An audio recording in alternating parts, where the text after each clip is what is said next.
So guys, I'm just hopefully going to show you a quick trick here which is good for newbies. So I've just taken my dough out, as you can see here. It's very sticky, this dough today, and I've just put that in some semolina, put it onto my worktop and make a diamond. Start working this out now into a rough pizza type shape. Not always round when you're doing it at home. It's not the thing that I particularly want to show you today, but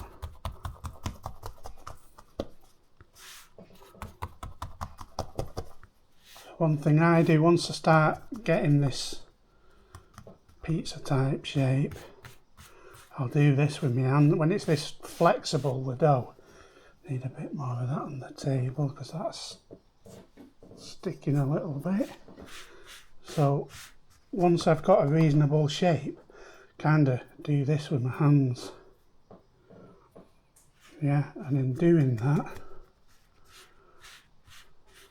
it just stretches that dough a little bit more outwards.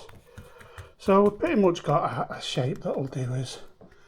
I'm not looking for perfectly round. And what I've got here, guys, is a sheet of baking paper. These are pre-cut from eBay. So basically that's the size of my plate. My pizza stone, and this gap here just gives you a bit that you can pull in and out the oven. So this is brilliant for newbies who are constantly saying how the pizza's sticking in the oven. You just throw that dough on there. That was a bad throw, wasn't it? But we can make that right. Put that on there, make it fit this paper because this paper fits the stone. Once you've got that on there, what I'll do is stretch it out a little bit, tiny little hole developing there. Let's just plug that gap a little bit and it'll be fine. It's not ideal, but it'll be fine. Fill that to the back because the back is obviously the side that's going in, and we're going to build our pizza on that. So we're starting off with our sauce, which is just a tin of chopped tomatoes. It's in one of my other videos. Only for this one I haven't added any mixed herbs or anything. This is just the tomato. It's not even tomato puree, it's just tomato, a little bit of sugar, teaspoon of salt, teaspoon of sugar, and then just blended to take the lumps out. To be honest, a lot of the time, if I'm only doing 3 pizzas, which I am today, I don't even bother with half of the other stuff that I put in anymore. It's just literally a tin of chopped tomatoes and we're done. So throw that on there. I like to sprinkle some cheese on top of that. This is like Italian style grated cheese. Could be anything, just a cheap cheese on the base. And I'll get, again, this one's from Farm Foods, and I'll just sprinkle that on. I quite like this one from Farm Foods. I do sometimes use the Aldi one, but I find this one's a little bit better. Just has a bit more taste and it's nice and cheap. I like cheap. Just covering that tomato off there, and then the last thing I'm going to do, because it is a very basic pizza this, I'm just going to add a little sprinkle of basil, and we're going to call that one done. So next thing, follow me out to the oven, grab my pizza peel. Obviously guys, a lot of you are struggling with the dough sinking through these holes, but with this method, as you've just seen there, there is nothing to it.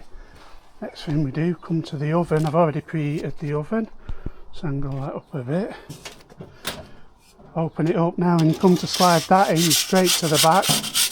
There's never any sticking this way. See, paper, don't worry about that. See how it's just there. Just close it up, hit the start button. So I'm doing this on thin crust for 5 minutes. You can stand here for the whole time.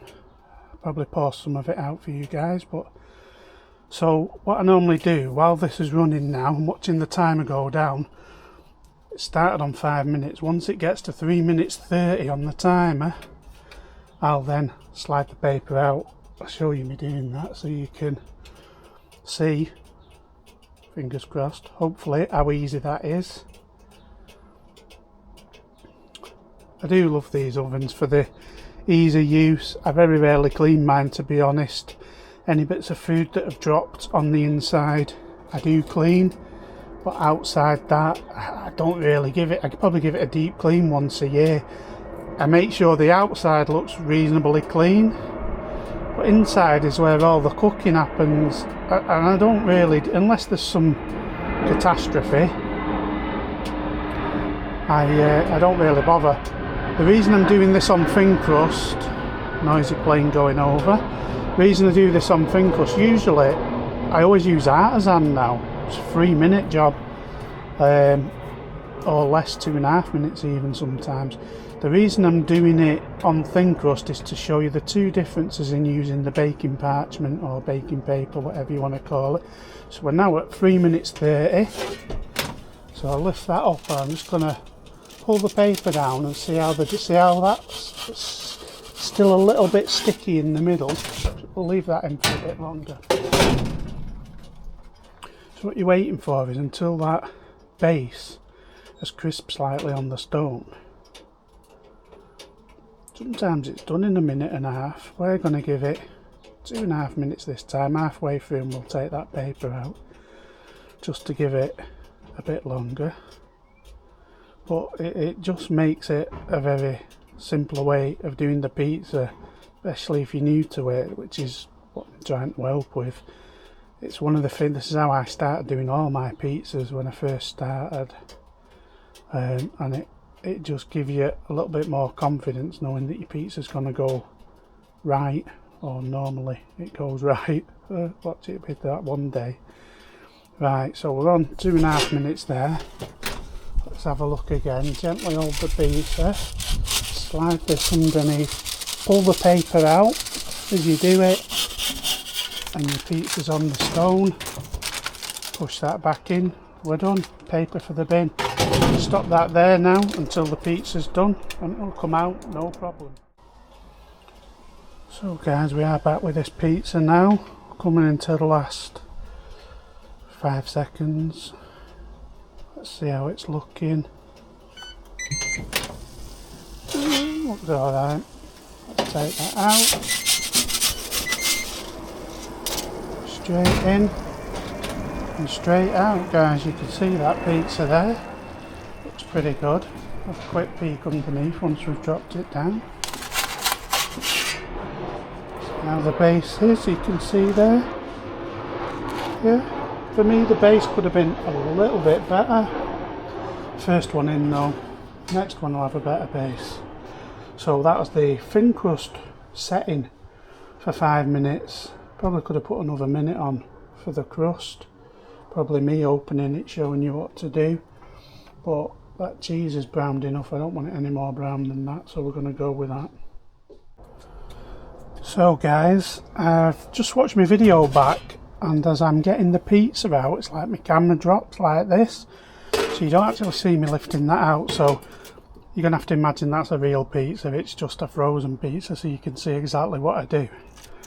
And all you're doing is pushing your pizza peel under it. You don't even have to go all the way under, it can just be a little bit at the front, and you tilt it and you just slide that piece of paper out, let go of your pizza.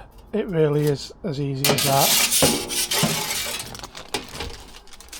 So the other thing you can do when it's a full size pizza, obviously this is smaller, if it's touching the back you can go half a pizza in.